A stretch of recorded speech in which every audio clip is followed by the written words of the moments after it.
ikhwani fid din. Semoga Allah tabaraka wa ta'ala memberikan hidayahnya dan rahmatnya kepada kita. Pertama-tama saya mengucapkan terima kasih atas kehormatan yang diberikan kepada saya untuk berbicara di Masjid Al-Furqan ini. Mudah-mudahan apa yang nanti akan kita bahas bermanfaat bagi kita di dunia wal akhirah.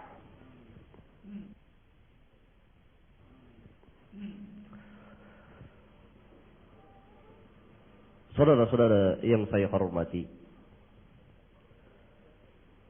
berbicara tentang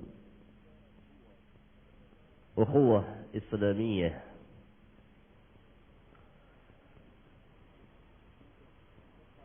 tidak terlepas, bahkan harus terlebih dahulu kita melihat orang Islam yang pertama. Selama ini pembicaraan ukhuwah Islamiyah itu hanya membicarakan kaum muslimin yang ada saat ini, baik yang bersifat umum, kaum muslimin yang ada di belahan dunia ini, di permukaan bumi ini, atau yang secara khusus di negeri kita ini, lebih khusus lagi di kota kita ini, Jakarta.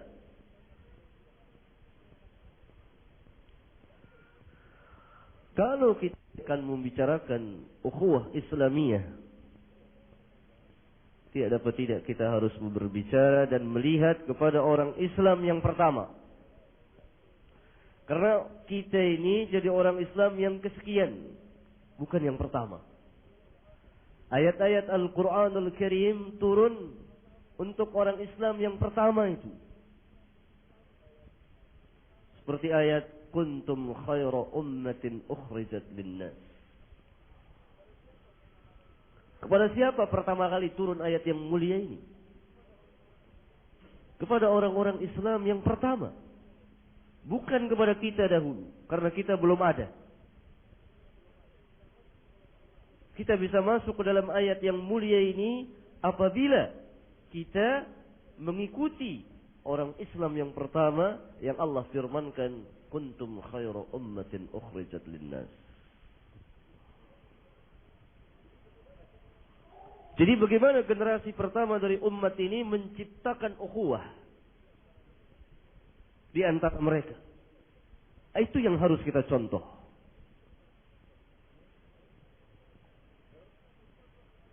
Kalau tidak mencontoh kepada mereka, niscaya masing-masing di antara kita akan mempunyai penafsiran-penafsiran yang berbeda. Menurut sebagian dari kita, tafsir dari ukhuwah itu harus begini. Sebagian lagi harus begini.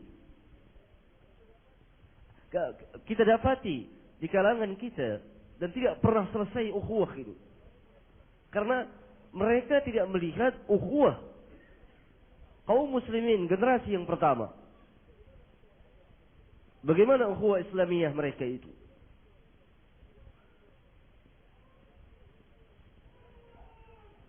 Penafsiran ukhuwah itu diserahkan kepada kita.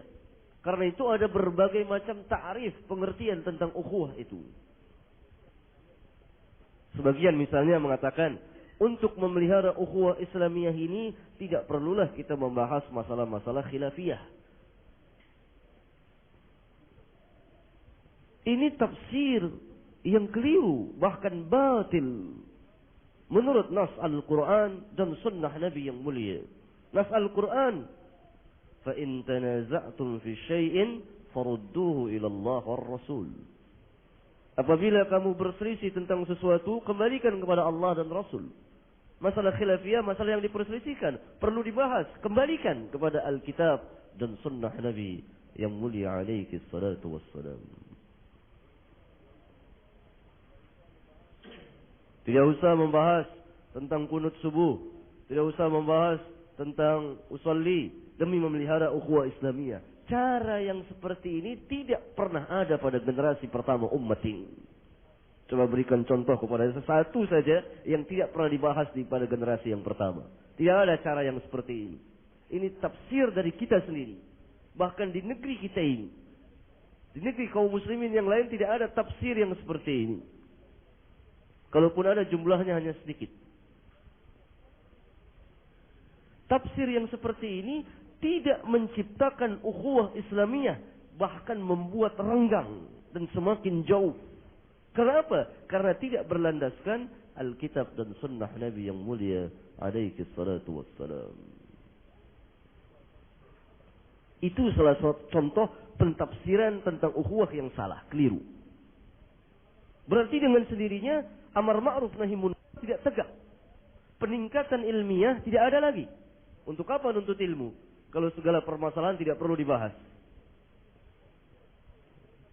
Tafsir yang kedua yang beredar di negeri kita ini, tidak perlulah kita pikirkan ini kelompok ini, kelompok ini, kelompok ini. Yang penting kita Islam semuanya satu. Ini pun tafsir yang bahkan min abdalil batil, daripada sebatil-batil penafsiran tentang ukhuwah Islamiyah. Karena dengan demikian tidak diketahui mana yang hak, mana yang batil. Allah berfirman, "Wala talbisul haqqa bil batil wa taqtumul haqqa wa antum ta'lamun."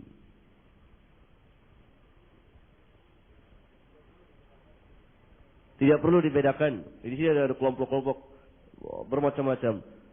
Syiah, Sunni sama, semuanya Muslim. Sama-sama mengucapkan dua kalimat syahadat. Karena itu tidak perlu diperselisihkan lagi. Yang penting kita menghadapi ahlul kitab, Yahudi dan Nasara. Kita harus bersatu. Ini tafsir yang batil.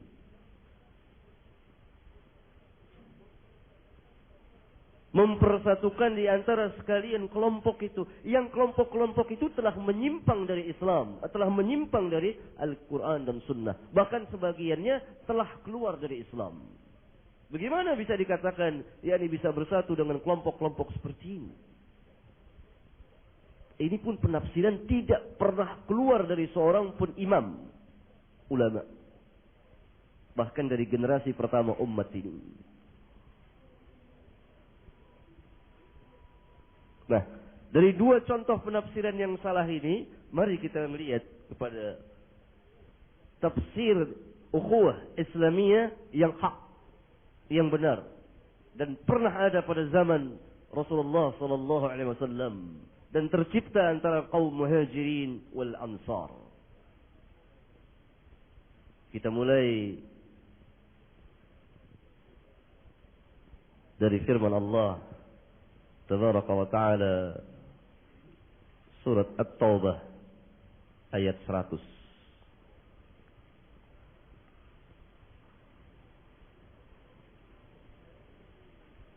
والسابقون الأولون من المهاجرين والأنصار والذين اتبعوهم بإحسان رضي الله عنهم ورضوا عنه وأعد لهم جنات تجري تحتها الأنهار خالدين فيها أبدا ذلك الفوز العظيم. Dan orang-orang yang terdahulu, yang pertama-tama dari muhajirin dan ansar, dan orang-orang yang mengikuti mereka dengan kebaikan, Allah redha kepada mereka dan mereka pun redha kepada Allah. Dan Allah telah sediakan untuk mereka sorga-sorga yang mengalir di bawahnya sungai-sungai. Mereka kekal di dalam sorga itu selama-lamanya. Itulah kemenangan yang sangat besar. Ayat yang mulia ini menjelaskan kepada kita pujian Allah kepada al-muhajirin wal ansar, generasi pertama daripada umat ini, bahwa mereka telah memperoleh keridhaan Allah radhiyallahu anhum. Kita belum memperoleh keridhaan Allah siapa yang berani menjamin bahwa kita telah mendapat keridhaan Allah? Tidak ada seorang pun muslim berani menjamin dirinya telah memperoleh keridhaan dari Allah. Tetapi al-muhajirin wal ansar, dengan tegas Allah katakan radhiyallahu anhum. Karena itu apabila kita mengucapkan, menyebut nama misalnya Abu Bakar As-Siddiq radhiyallahu anhu, Umar bin Al-Khattab radhiyallahu anhu, para sahabat sekalian ridwanullah alaihim ajma'in,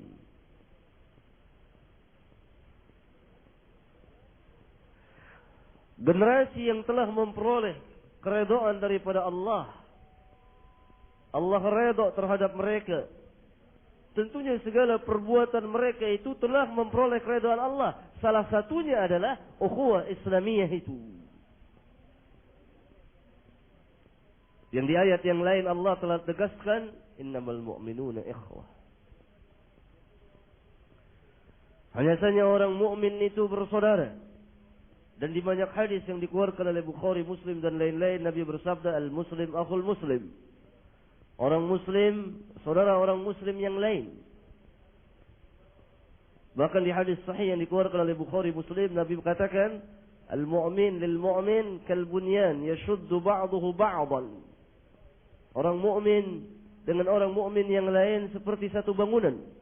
Yang satu dengan yang lainnya saling menguatkan. Para sahabat telah mengamalkan ukhuwah Islamiyah ini. Dan telah memenuhi firman Allah tabaraka wa ta'ala. Karena itu mereka memperoleh keridhaan min Rabbil Alamin.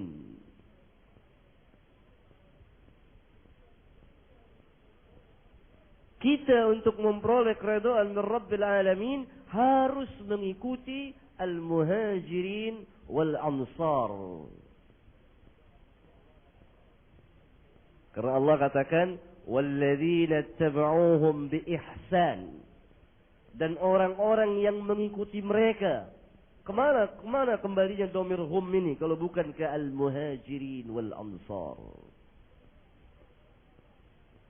Jadi keridhaan Allah kepada kita itu terikat apakah kita telah mengikuti al-muhajirin wal ansar atau tidak. Kalau kita mengikuti al-muhajirin wal ansar, radhiyallahu anhum, kita pun memperoleh keridhaan min Rabbil Alamin. Walladzina ittaba'uuhum biihsan. Mengikuti mereka apa? Dalam hal beragama ini. Secara keseluruhannya. Akidahnya. Bagaimana keimanan para sahabat itu. Bahkan ahlul kitab saja diperintah untuk beriman sebagaimana berimannya para sahabat.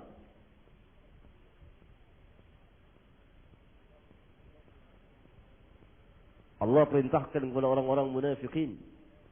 وَإِذَا قِيلَ لَهُمْ آمِنُوا كَمَا آمَنَ النَّاسُ قَالُوا أَنُؤْمِنُ كَمَا آمَنَ السُّفَهَاءُ أَلَا إِنَّهُمْ هُمُ السُّفَهَاءُ وَلَكِنْ لَا يَعْلَمُونَ. Dan apabila dikatakan kepada mereka orang-orang munafikun, berimanlah kamu sebagaimana berimannya manusia. Siapa manusia di ayat itu? Ketika turunnya ayat ini kalau bukan sahabat. Berarti keimanan kita diperintah sesuai bagaimana keimanan para sahabat itu. Wa idza qila lahum aminu kama amana an-nas. Kama amana an-nas. Dan apabila dikatakan kepada mereka, kita lihat ketika turunnya ayat yang mulia itu. Waktu itu ada sahabat. Hanya ada 3 golongan. Mukminin yang diwakili oleh para sahabat, munafikin dan kafirin. Ayat ini untuk orang-orang munafikin. Diperintah mereka agar beriman sebagaimana berimannya para sahabat itu. Demikian juga kita harus mencontoh para sahabat al-ibadahnya dan seterusnya. Dan seterusnya. Salah satunya adalah menciptakan ukhuwah Islamiyah. Mereka bersaudara dalam kehidupan dunia ini dan sampai akhir hayatnya. Ini tidak berarti tidak pernah terjadi pertengkaran di antara mereka, tidak pernah terjadi keributan. Bukan itu ukhuwah. Ukhuwah itu bukan berarti menciptakan terus damai terus. Tidak, itu menyalahi fitrah manusia, tabiat manusia. Bertengkar hal yang biasa di kalangan manusia. Marah hal yang biasa di kalangan manusia. Bermusuhan hal yang biasa di kalangan manusia. Tetapi kenapa para sahabat tidak pecah? Ini yang menakjubkan kita. Saling marah pernah terjadi. Pemukulan pernah terjadi. Apa yang tidak pernah terjadi? Berbeda pandangan pernah terjadi. Tetapi tidak pecah. Tetap bersatu. Apa yang menyebabkan ini? Apa yang membuat mereka bersatu sampai akhir hayat mereka? Padahal mereka hidup sebagai manusia, bukan malaikat. Kita ini manusia yang punya rasa marah. Bisa membenci seseorang. Bisa tidak berbicara kepada seseorang. Bisa menuduh seseorang. Bisa memaki seseorang. Manusia. Tampil sebagai manusia. Ini salah satu tafsiran, contohnya tafsiran yang salah lagi, yang keliru, yang beredar sekarang. Yang namanya ukhuwah itu tidak ada pertengkaran sama sekali, tidak bisa tercipta ini. Orang sama istri kita saja kita bertengkar. Itu sama orang yang paling dekat kepada kita.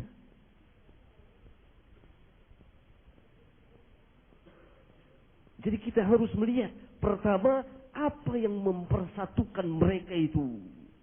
Siapa sebenarnya yang mempersatukan mereka itu? Apakah dari diri mereka sendiri? Tidak, Allah yang mempersatukan mereka. Itu nas Al-Quranul Karim berbicara dalam surat Al-Anfal ayat 63. Allah tabaraka wa ta'ala berfirman, وَأَلَّفَ بَيْنَ قُلُوبِهِمْ. Dan ia Allah yang mempersatukan di antara hati-hati mereka. Lau anfaqta ma fil ardi jami'an ma allafta baina qulubihim.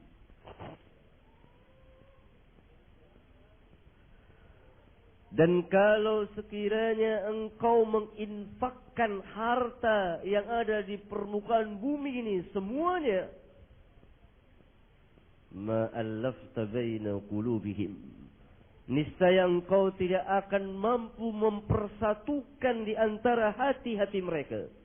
Walakinnallaha allafa bainahum, akan tetapi Allah yang mempersatukan di antara mereka. Innahu azizun hakim, sesungguhnya dia Allah maha perkasa dan maha bijaksana. Menarik perhatian kita ayat yang mulia ini, bahwa persatuan itu pada hakikinya, pada hakikatnya di hati itu. Wa allafa baina qulubihim. Bukan jisim semata-mata, hati terlebih dahulu. Ada tafsiran yang salah lagi. Tafsiran yang keempat di negeri kita ini. Kita duduk bersama di antara kelompok-kelompok itu satu majelis. Kita mempersatukan, mendekatkan jisim-jisim kita satu dengan yang lain. Tetapi hati kita saling berjauhan. Sebagaimana jauhnya antara timur dan barat. Para sahabat tidak, yang harus diingat hati terlebih dahulu. Allah katakan wa allafa baina qulubihim. Bagaimana bisa dipersatukan? Yang satu mukmin, muslim, hatinya berdoa kepada Allah, ya Rabbi, ya Rabbi. Yang satu lagi yang duduk di sampingnya, jisimnya berdekatan, berdoa kepada Allah dengan perantara kuburan. Mana bisa dipersatukan? Bisa. Tidak mungkin bisa bersatu. Mustahil. Orang mukmin berjalan di permukaan bumi ini. Satu orang mukmin berjalan di permukaan bumi ini, tawakal kepada Allah, dia mencari rezeki. Yang satu lagi pakai jimat-jimat. Mungkinkah bisa dipersatukan? Tidak bisa. Jisim boleh berdekatan, hati saling berjauhan. Tapi Allah katakan di sini, wa allafa baina qulubihim. Ta'lif itu ta'liful qulub, di hati ini. Itu kecintaan para sahabat itu. Di situ Allah mempersatukan para sahabat di hati-hati mereka itu. Maka itu meskipun kadang-kadang mereka bertengkar, hati tetap cinta. Nabi telah mendidik mereka. Al-Quran telah mentarbiyah mereka itu. Dan yang mempersatukan itu bukan kita, bukan Nabi yang mulia. Bahkan Allah katakan, "Lau anfaqta," kalau engkau infakkan, engkau itu Rasulullah.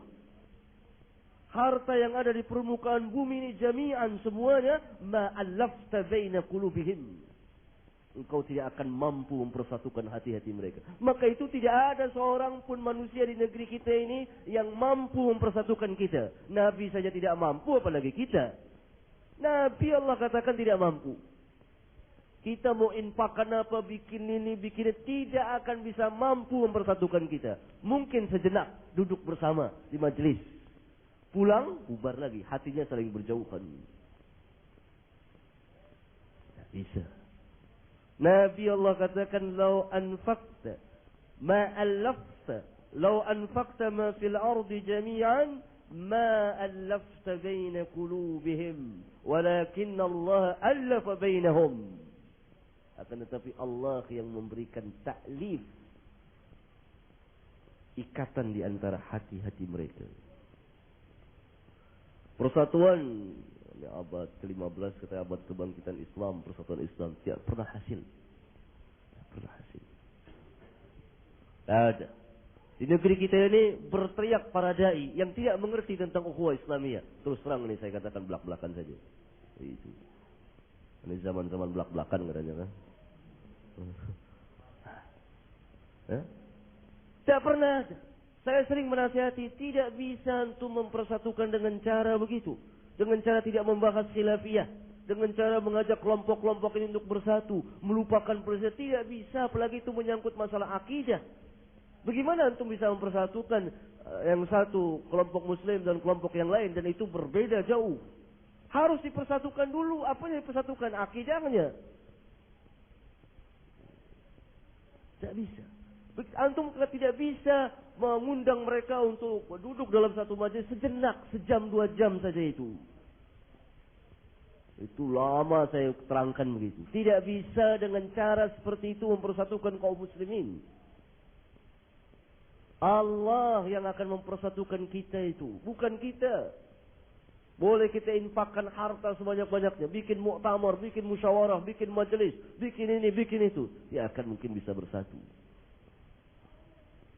Pecah senantiasa. Allah janji sih. Kalau Nabi yang mulia, ayyuhal ikhwan, tidak sanggup Allah katakan, tidak akan bisa. Walaupun Nabi menginfakkan harta sepenuh bumi ini. Allah.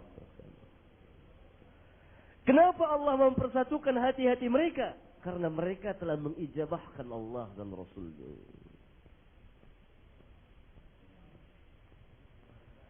Para sahabat ridwanullah alaihim ajma'in yang Allah tabaraka wa ta'ala telah katakan, telah tegaskan radhiyallahu anhum, bahkan ruhama'u bainahum asyidda'um 'alal kuffar, sangat berkasih sayang rahim terhadap sesama mereka dan bersikap tegas keras terhadap orang-orang kafirin. Karena itu, tidak mungkin mengalahkan Yahudi, tidak mungkin mengalahkan Ahlul Kitab, kecuali kaum muslimin mengikuti generasi yang pertama. Bertekuk lutut orang Yahudi itu di bawah kaki para sahabat ridwanullah alaihim ajma'in. Para sahabat telah mengijabahkan panggilan Allah dan Rasulnya. Dalam surat yang sama, surat Al-Anfal, Allah tabaraka ta'ala perintahkan orang-orang beriman. Ya ayyuhalladzina amanu istajibu lillahi walirrasuli idza da'akum lima yuhyikum. Waalaikumsalam warahmatullahi wabarakatuh. Wahai orang-orang yang beriman, perkenankanlah olehmu lillahi bagi Allah, walirrasul dan bagi Rasul, idza da'akum apabila Rasul memanggil kamu, lima yuhyikum, untuk menghidupkan kamu. Ini ayat sangat menarik sekali. Allah perintahkan untuk memperkenankan panggilan Allah dan panggilan Rasul. Kemudian Allah firman, wa idza da'akum, apabila ia memanggil kamu. Siapa ia di sini? Nabi yang mulia alaihi salatu wassalam. Berarti tidak mungkin seorang mengijabahkan Nabi yang Allah tabaraka wa taala tanpa perantara Nabi yang mulia. Idza da'akum. Dalam salah satu hadis yang dikeluarkan oleh Al-Imam Al-Bukhari dan Muslim, ketika seorang sahabat sedang salat, Rasulullah memanggilnya. Sahabat itu tidak keluar dari salatnya. Selesai salat, dia datang kepada Nabi dan dia katakan, tadi saya tidak mengijabahkan panggilanmu karena saya sedang salat. Nabi langsung membawakan ayat yang mulia ini. Ya ayyuhalladzina amanu istajibu lillahi walir rasul idza da'akum lima yuhyikum. Walaupun orang itu sedang salat tapi Nabi yang panggil karena Allah perintahkan untuk mengijabahkan panggilan Nabi. Keluar dari salat itu. Jadi ketaatan yang begitu tinggi kepada Rasulullah sallallahu alaihi wasallam dalam mentaati Rabbul Alamin. Tidak taat seorang kepada Allah kecuali dia taat kepada Rasulullah sallallahu alaihi wasallam. Sampai demikian. Sedang salat orang itu dipanggil Rasulullah, harus keluar karena Allah berfirman, "Idza da'akum lima yuhyikum." Untuk menghidupkan kamu. Menghidupkan apa di sini? Menghidupkan hati itu. Jadi hatinya itu hidup. Kalau hatinya hidup, dengan apa hati itu hidup? Dengan kitabullah dan sunnah Nabi-Nya yang mulia alaihi salatu wassalam. Hidup hati itu. Hati yang hidup ini ditaklifkan. Dan Allah tabaraka wa ta'ala itu jelaskan di dalam kitabnya yang mulia, di dalam surat Ali Imran yang ayatnya sering kita baca dan hafal, ayat 103. Allah tabaraka wa ta'ala berfirman, wa'tasimu bihablillahi jami'an wa la tafarraqu. Kepada siapa ayat ini pertama Allah turunkan? Tentu kepada sahabat. Perintah Allah ini pertama kepada para sahabat. Wa'tasimu bihablillahi jami'an wa la tafarraqu. Berpeganglah kamu dengan tali Allah secara keseluruhannya, jami'an wa la tafarraqu, dan jangan kamu berpecah belah. Apa tali Allah di sini? Bihablillahi di sini. Kalau kita baca keterangan para mufassirin seperti Al-Imam Ibn Jarir di kitab tafsirnya, Al-Imam Ibn Kathir dan lain-lain para mufassirin, dapat kita simpulkan bahwa wa'tasimu bihablillahi jami'an, yakni Al-Quran dan sunnah Nabi.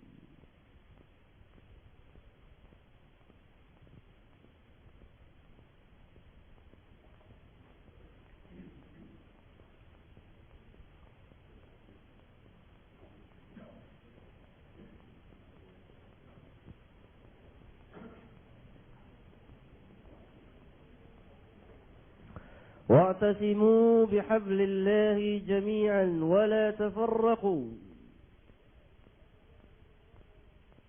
Dan berpeganglah kamu dengan tali Allah, dengan Al-Quran dan Sunnah. Ini makna ayat yang azim. Ya ayyuhalladzina amanu ati'u Allah wa ati'u ar-rasul. Wahai orang-orang yang beriman, taatlah kepada Allah dan taatlah kepada Rasul. Seperti ayat yang tadi itu. Yang tadi, ya ayyuhalladzina amanu istajibu lillahi wa lirrasul idza da'akum lima yuhyikum. Ketaatan yang mutlak. Dan ini telah dipenuhi oleh para sahabat. Berarti mereka al-i'tisam bil kitab was sunnah awalan. Berpegang teguh dengan Al-Quran dan sunnah pertama kali. Wala tafarraqu, dan jangan kamu berpecah belah, berselisih. Pecah belah apa yang dimaksud di sini? Kita lihat para sahabat pun berbeda pandangan antara satu dengan yang lain. dalam hal fiqhiyah, furu'iyah. Satu sahabat berfatwa demikian, sahabat lain berfatwa demikian. Tetapi kenapa mereka tidak berpecah belah? Apakah itu yang dimaksud pecah belah? Tidak. Yang dimaksud pecah belah di sini adalah pecah belah dalam al-aqidah dan manhaj. Ini yang Allah katakan, wala tafarraqu, dan jangan kamu berpecah belah. Para sahabat berbeda pandangan dalam urusan-urusan ijtihadiyah. Tidak membuat mereka berpecah belah. Bahkan mereka membahasnya dengan cara yang baik. Jadi persatuan di sini, bihablillahi jami'an wala tafarraqu, persatuan di dalam al-aqidah dan manhaj. Selama kaum muslimin tidak bersatu dalam al-aqidah dan manhaj, tidak akan pernah bersatu. Dan ini membenarkan sabda Nabi yang mulia alaihi salatu wassalam, innahu man ya'ish minkum ba'di fasayara ikhtilafan katsiran fa'alaikum bisunnati wa sunnatil khulafa'ir rasyidin al-mahdiyyin 'addu 'alayha bin nawajis wa iyyakum wa muhdatsatil umur fa inna kulla muhdatsatin bid'ah. Azim hadis yang mulia ini, sahih yang dikeluarkan oleh Imam Ahmad, Abu Daud dan lain-lain. Ma'ruflah hadis ini. Sesungguhnya barang siapa yang hidup sesudahku, dia akan melihat perselisihan yang banyak. Nabi memberikan jalan keluarnya, fa'alaikum bisunnati, hendaklah kamu berpegang dengan sunnahku. Kenapa Nabi tidak bersabda fa'alaikum bil Quran? Kenapa fa'alaikum bisunnati, berpegang dengan sunnahku? Karena sunnah beliau tafsir Al-Quran Al-Karim. Seorang tidak mungkin akan mengenal Al-Kitab tanpa sunnah. Tidak bisa melihat Islam yang sahih tanpa sunnah Nabi. Kemudian Nabi iringi wa sunnatil khulafa'ir rasyidin al-mahdiyyin. Kenapa Nabi perintahkan lagi untuk berpegang dengan sunnah al-khulafa'ur rasyidin? Tidak ada khilaf bainal ulama, khulafa'ur rasyidin, Abu Bakar, Umar, Utsman dan Ali, yang mewakili sekalian para sahabat ridwanullah alaihim ajma'in. Karena di hadis yang lain yang dikeluarkan oleh Al-Imam At-Tirmidzi, Al-Imam Hakim, Nabi mentafsirkan, menjelaskan tentang golongan yang selamat dari 73 umatnya yang berpecah belah. Ini hadis 73 golongan yang berpecah belah mutawatirun. Tidak ada seorang pun ulama yang mendhaifkannya. Tidak ada. Dari zaman ke zaman. Mutawatir. Belasan orang sahabat meriwayatkannya. Belasan imam meriwayatkannya. Saya mempunyai perbenaran tersendiri tentang takhrij ilmiah daripada hadis yang mulia ini. Nabi SAW bersabda ketika ditanya, siapa mereka itu? Ma'ana alaihi wa ashabi. Yang aku dan para sahabatku berada di atasnya. Dalam riwayat Al-Imam Abu Daud ketika ditanya, Nabi menjawab, al-jamaah. Itu jamaah. Yang menarik perhatian kita, Nabi tidak katakan al-jama'at dengan bentuk jama', tapi dengan bentuk mufrad, al-jama'ah. Berarti hakikat jamaah itu satu. Jamaah siapa itu? Ma'ana alaihi wa ashabi. Yang Nabi katakan wa sunnatil khulafa'ir rasyidin al-mahdiyyin. Sunnah Nabi itu datang kepada kita, siapa perantara untuk menjelaskan sunnah Nabi itu. Jadi ada tiga itu. Al-Quran dijelaskan oleh Nabi. Al-Quran dan sunnah itu disampaikan dan dijelaskan oleh para sahabat ridwanullah alaihim ajma'in. Dan bagaimana para sahabat beragama, itulah agama Islam. Karena Allah katakan tadi radhiyallahu anhum, dan Nabi perintahkan wa sunnatil khulafa'ir rasyidin al-mahdiyyin. Dan Nabi katakan tadi ma'ana alaihi wa ashabi. Dan Nabi katakan juga al-jamaah. Ini yang dimaksud wa'tasimu bihablillahi jami'an wa la tafarraqu. Maka bersatulah sahabat dalam satu al-aqidah dan satu manhaj. Perlu saya jelaskan, al-aqidah dengan manhaj itu berbeda. Al-aqidah khususnya dikatakan ulama membahas tentang usuluddin. Walaupun secara keseluruhan ajaran Islam bisa dikatakan al-aqidah. Adapun manhaj, ini cara seorang itu beragama.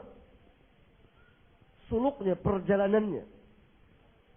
Baik itu mengenai akidah, ibadah, akhlak, dan salah satunya adalah ukhuwah Islamiyah. Itu manhaj. Bagaimana manhaj para sahabat tentang ukhuwah Islamiyah?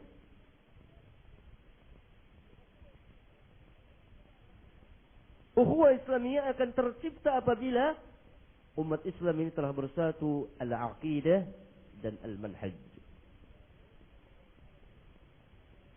Karena Nabi SAW dalam hadis mutawatirun dikeluarkan oleh begitu banyak sahabat dan imam-imam ahlul hadis di antaranya Bukhari dan Muslim pernah bersabda dengan sabda yang sangat terkenal sekali. Beliau bersabda, khairun nas, sebaik-baik manusia, qarni, yang hidup di zamanku. Siapa yang hidup di zaman Nabi? As-sahabat. Thumma alladhina yalunahum. Kemudian yang sesudah mereka, tabi'in. Thumma alladhina yalunahum. Kemudian yang sesudah mereka, tabi'ut tabi'in. Ini 3 generasi terbaik daripada umat ini. Maka Imam Malik berkata, tidak akan baik umat ini kecuali dia melihat ke belakang. Kalau mau baik umat ini, lihat bagaimana 3 generasi pertama itu. Yang dalam riwayat yang lain, Nabi SAW katakan, khairu ummati, sebaik-baik umatku. Dalam lafaz yang lain Nabi katakan, khairukum, sebaik-baik kamu. Dalam riwayat yang lain dikatakan, khairu hadhil ummah. Ada 4 lafaz di situ. Sebaik-baik manusia, sebaik-baik kamu, sebaik-baik umatku, sebaik-baik umat ini. Qarni, yang hidup di zamanku. Kemudian generasi kedua, kemudian generasi ketiga. Yang inilah dikatakan as-salaf oleh seluruh para ulama. Dan Nabi sendiri yang mengatakan bahwa beliau alaihi salatu wassalam as-salaf ketika bersabda kepada Fatimah dalam hadis sahih. Lihat kitab Ar-Riyadhus Shalihin, ada hadis dari situ.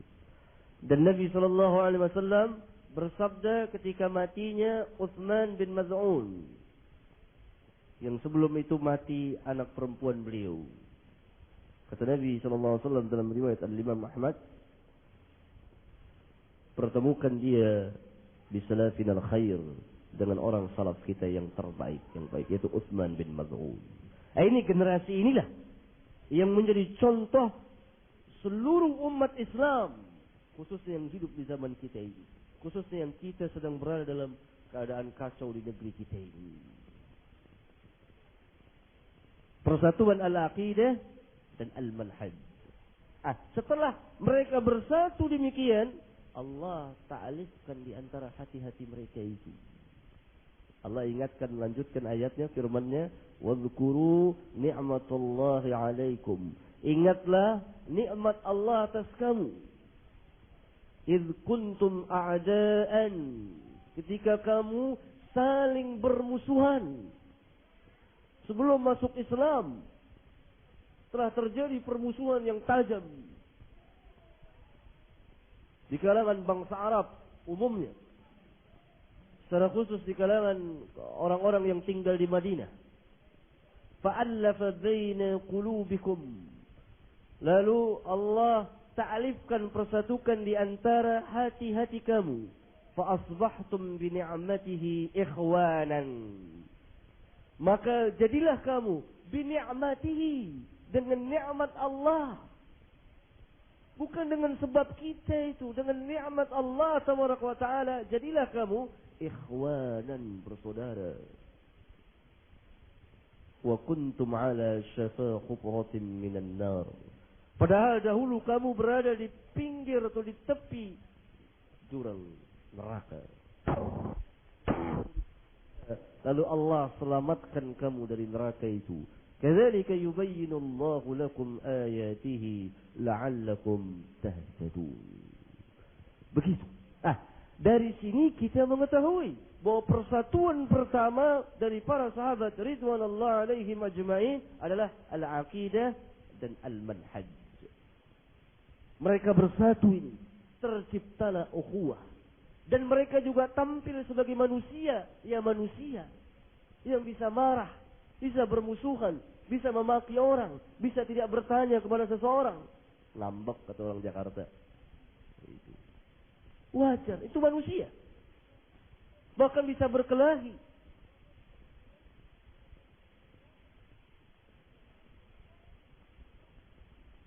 Setelah bersatu al-aqidah, al-manhaj. Karena itu tidak ada seorang pun sahabat sesama sahabat yang lain saling mengkafirkan, saling melaknat, hatta sampai terjadi pertumpahan darah di antara mereka. Tidakkah kita ingat peperangan yang terjadi antara Ali dan Muawiyah? Perang Siffin yang mengorbankan puluhan ribu mati. Tidak ada saling melaknat. Itu perbedaan dalam ijtihad. Bukan berbicara tentang masalah al-aqidah, al-manhaj, tidak. Ali tidak menuduh Muawiyah itu akidahnya menyimpang, tidak. Sesat ajarannya, tidak. Demikian juga sebaliknya Muawiyah. Oleh karena itu ulama mengatakan bahwa masing-masing dari Ali dan Muawiyah ini mujtahid. Dan dia berhak berijtihad. Mereka itu keduanya berhak berijtihad.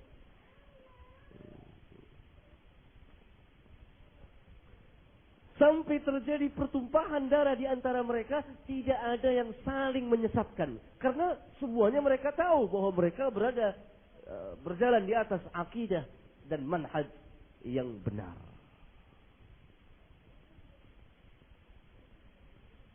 Mereka juga manusia, sebagian dari mereka juga berbuat dosa. Kita lihat dalam hadis-hadis, ada sebagian yang mencuri, ada sebagian yang berzina.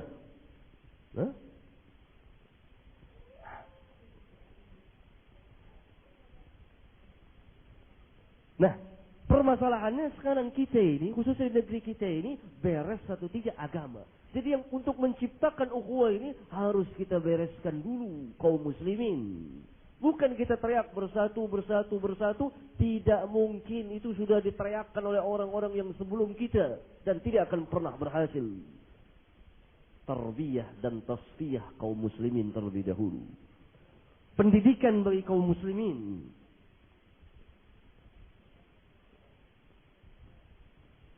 Mengajarkan mereka Alkitab dan Sunnah menurut manhaj para sahabat ridwanullah alaihim ajma'in. Kemudian membersihkan tasfiyah itu yang di luar Islam, yang masuk ke dalam Islam.